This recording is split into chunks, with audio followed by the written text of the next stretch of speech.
Reunión con Robin. Muy buenas, Robiners. Estamos en un nuevo vídeo sobre Egipto. Esa cultura tan interesante, atractiva y enigmática que tuvo un precedente. ¿Qué quiere decir esto? Como todo, hay un origen. Es decir, antes, previamente, a lo que es la propia cultura faraónica, y reinas con tanta riqueza, tanto desarrollo cultural, tenemos que tener en cuenta que todo tiene un antecedente. Que se acontece todo esto en una serie de comunidades humanas que se van a asentar en lugares que antes no tenían una población asentada de manera sedentaria y que eso provocará un desarrollo constante y evolutivo que desembocará en esa época dinástica. Por lo tanto, este periodo lo vamos a denominar predinástico, antes de que se hiciera de manera oficial Estado, poder político firme y sólido. Así que no os despistéis, vamos ya.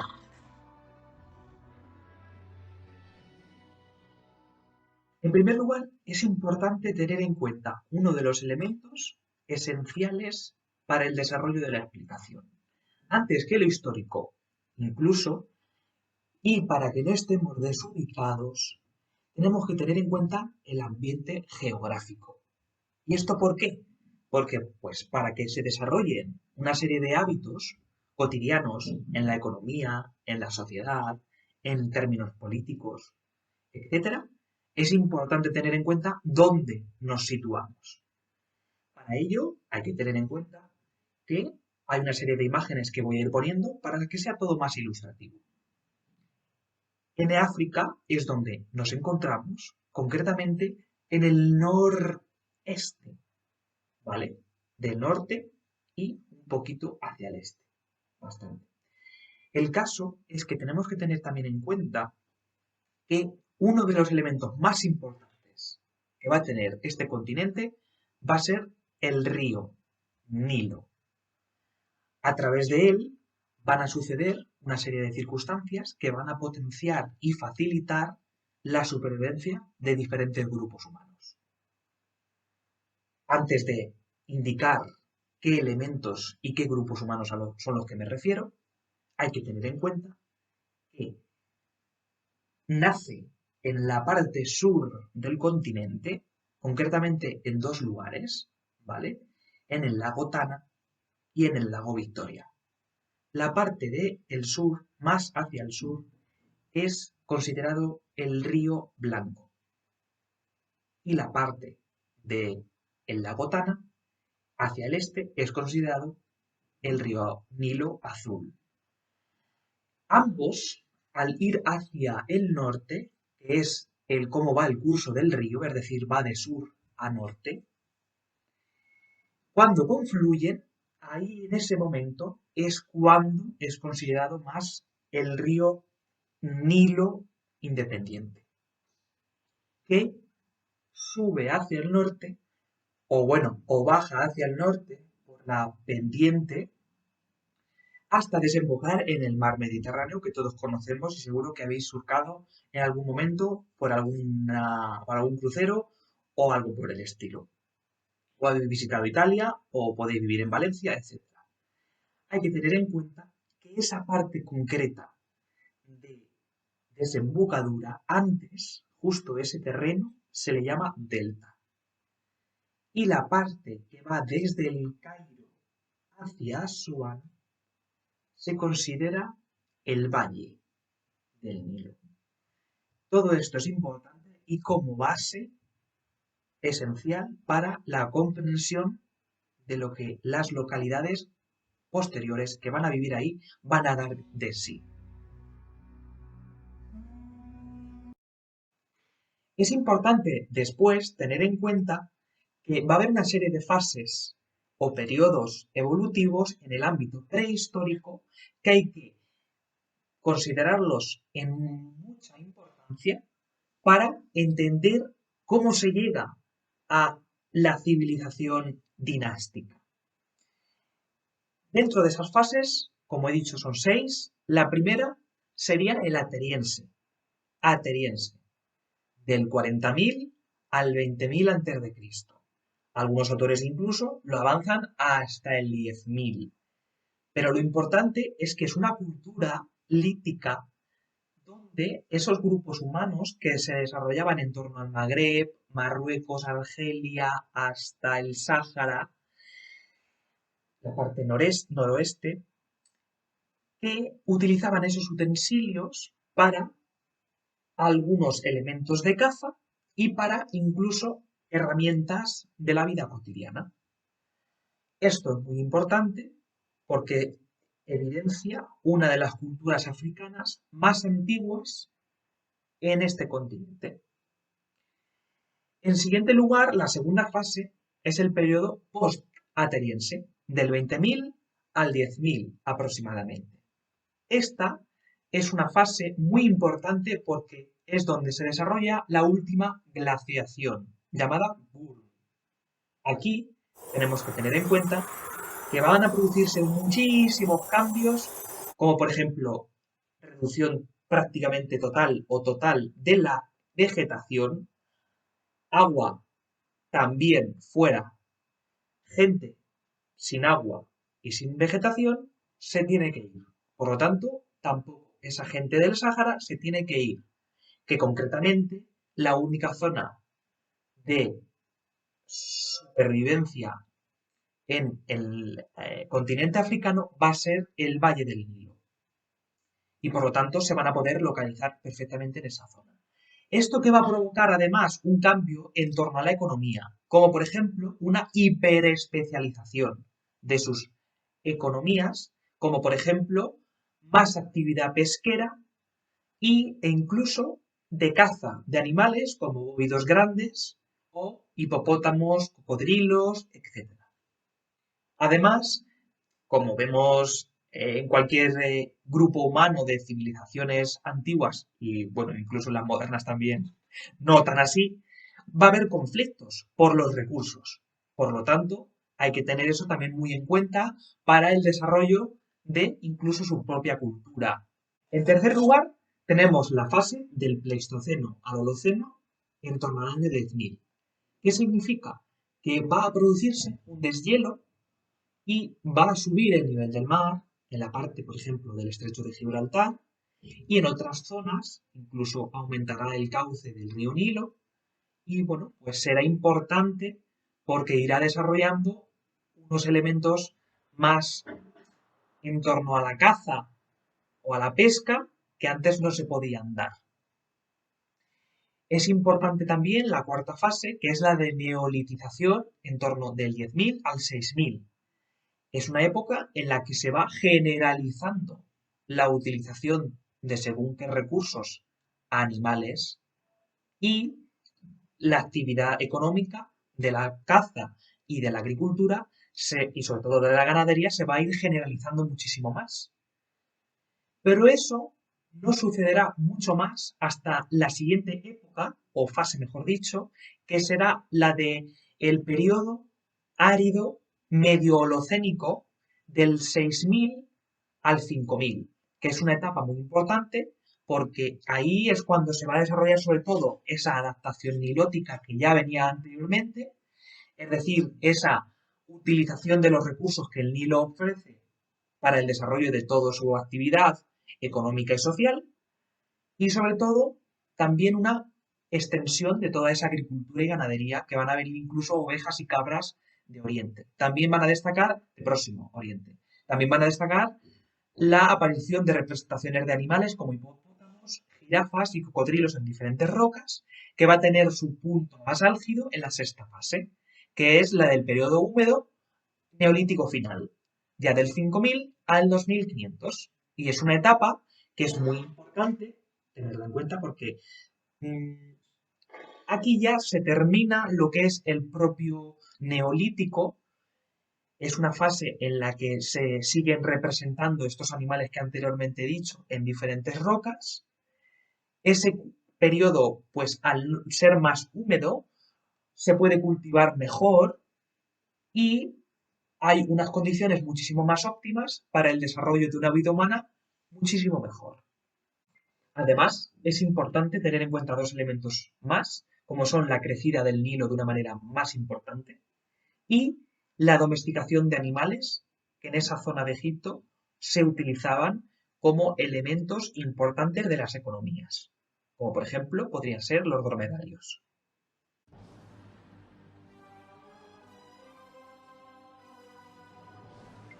Siguiendo la línea argumental, es importante tener en cuenta que va a haber diferentes tipos de grupos humanos que formarán sus propias localidades y que dependiendo de la zona tendrán unas características concretas u otras. Es decir, en el Bajo Egipto habrá pues un tipo concreto de poblaciones y en el Alto Egipto habrá otras. Por ejemplo, en este vídeo solo me voy a dedicar a las del Bajo Egipto para que pueda explicarlas con claridad, de manera tranquila y pues incidiendo en algunos puntos de manera breve y sintética, pero que se pueda entender perfectamente. Y haré una segunda parte para hablar de las del Alto Egipto, que incluso son un poquito más complejas y tienen muchísimo más de historia. En primer lugar, antes de incidir en las dos concretamente que voy a hablar del Bajo Egipto, quería decir unos elementos generales de ambas que son importantes para abrir un poquito cómo va a ser el carácter general de ellas. En este sentido, son poblaciones que no van a utilizar el metal, hay ausencia de este en ellas, pero sí van a situarse en lugares en los que la agricultura es muy favorable y ahí se va a potenciar esa actividad económica. En segundo lugar, es importante tener en cuenta que las necrópolis, que son las zonas de enterramiento de sus familiares, va a estar junto a la zona donde viven. Eso es muy interesante tenerlo en cuenta. En tercer lugar, es importante también cómo todo el conjunto de la población va a tener un carácter unitario, pero también independiente de otras, ¿vale? Y por lo tanto van a formar su propia personalidad. Y en cuarto lugar, también hay que tener en cuenta que la cronología, que creo que ya lo he dicho, es en torno a una etapa en la que la neolitización está en auge y se está procesando bastante. Por lo tanto, hay que tenerla en cuenta.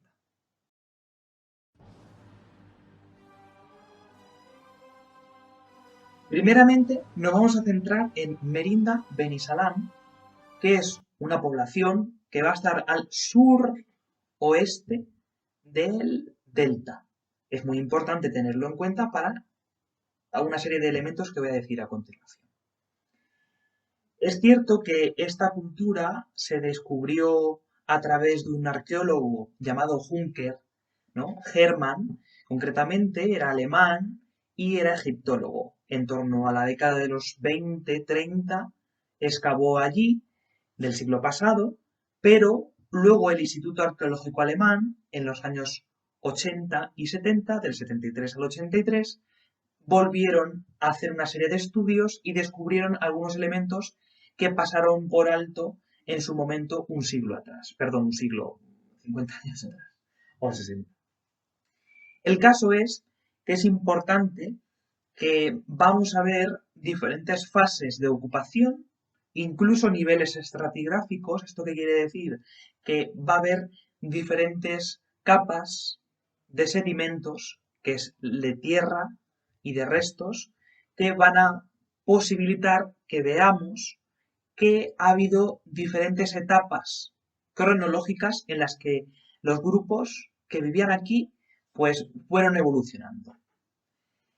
Esto se va a poder ver en que primero, bueno, pues las casas, por ejemplo, en las primeras fases no van a estar introducidas en el suelo ni excavadas, sino que van a estar más a ras del suelo. Posteriormente, en las fases posteriores, como hemos dicho, hay 5, pues en la 4, 5, 3, ya es un momento en el que sí se ve ya hincada dentro del suelo con una serie de postes para sustentar el techo a 2 aguas y todas las paredes donde habría un muro central. Es importante que cuando ya tenemos localizado en dónde vivían, que eran casas circulares, posteriormente vamos a tener en cuenta la actividad económica, porque es importante que al haber, por ejemplo, agua, pues la pesca de, por ejemplo, moluscos y otros peces va a ser un elemento fundamental para su supervivencia. Además, también van a cazar animales como el hipopótamo, incluso pues van a domesticar el perro, ya lo tenían, pero ovejas, cabras procedentes del Próximo Oriente, que esto sobre todo se va a producir en la segunda fase de ocupación. También es interesante la agricultura y la ganadería, pero sobre todo la agricultura. ¿Por qué? Porque a través de una serie de enterramientos, que es importante que, aunque haya saltado de la actividad económica a las creencias un poco religiosas, se va a ver que va a haber mucha población de niños y de mujeres más que de hombres en las tumbas. Esto posibilita la creencia de que se necesiten más jóvenes, más nacimientos, para cubrir esa necesidad de trabajo en la tierra de cultivo. Además, las condiciones higiénicas no eran las más favorables y por lo tanto también había mucho más mm, mucha más muerte, mortalidad en las mujeres en los partos y en los niños también al nacer. Es interesante que en las tumbas, ya que me he ido a este ámbito, pues no había un rico ajuar, de hecho era pobre, y tampoco eran destacadas por su formación ni por su carácter, ¿no?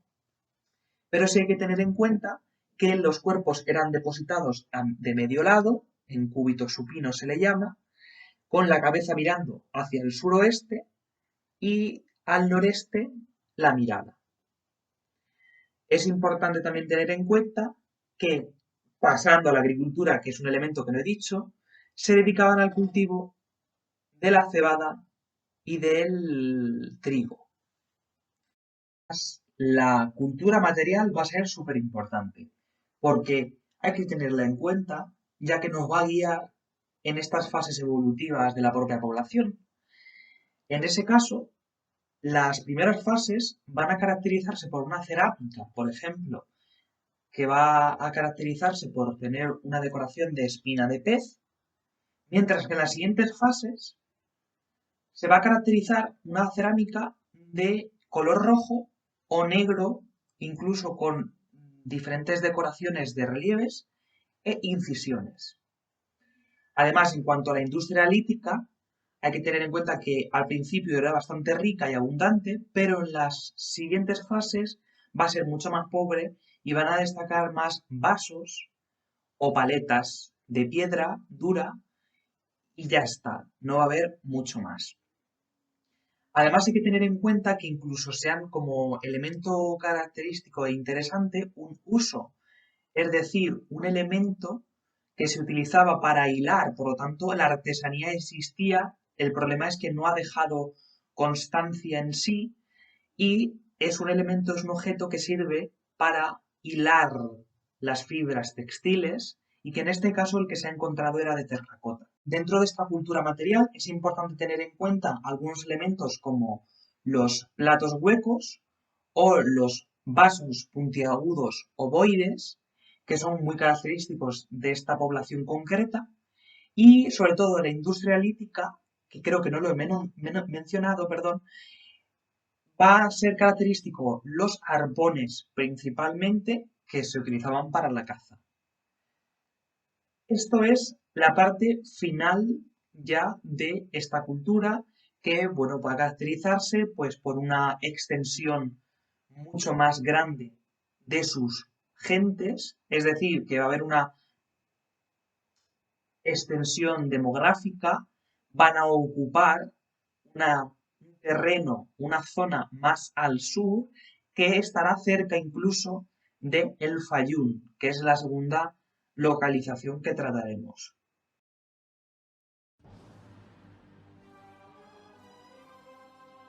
Antes de despedir el vídeo, quería mencionar que, a pesar de que al principio he dicho que iba a tratar las culturas del Bajo Egipto, como se ha hecho largo debido a que he intentado explicarlo lento, aunque con poquito contenido, pero de manera sencilla, he considerado oportuno que voy a desplazar para una segunda parte otras de las culturas del Bajo Egipto, porque iba solo a mencionar dos, que son Merinda Beni Salame, que es la de ahora, y el Fayún, pero el Omari he considerado que también es esencial para que podamos entender también las del Alto Egipto.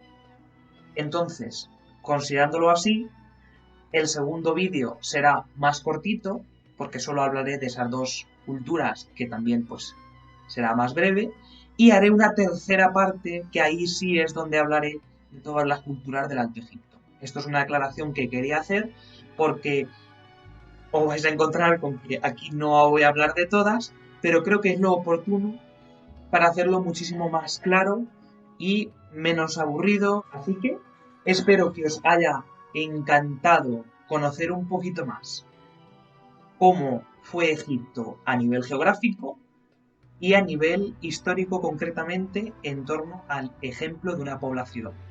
Además, en la parte prehistórica habéis visto una serie de fases.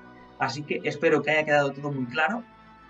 Si hay alguna duda, escribir en la caja de los comentarios sin problema. Darle un like si os ha gustado. Podéis suscribiros también.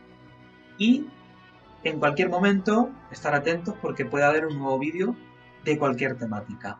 Así que gracias por verme y hasta otra.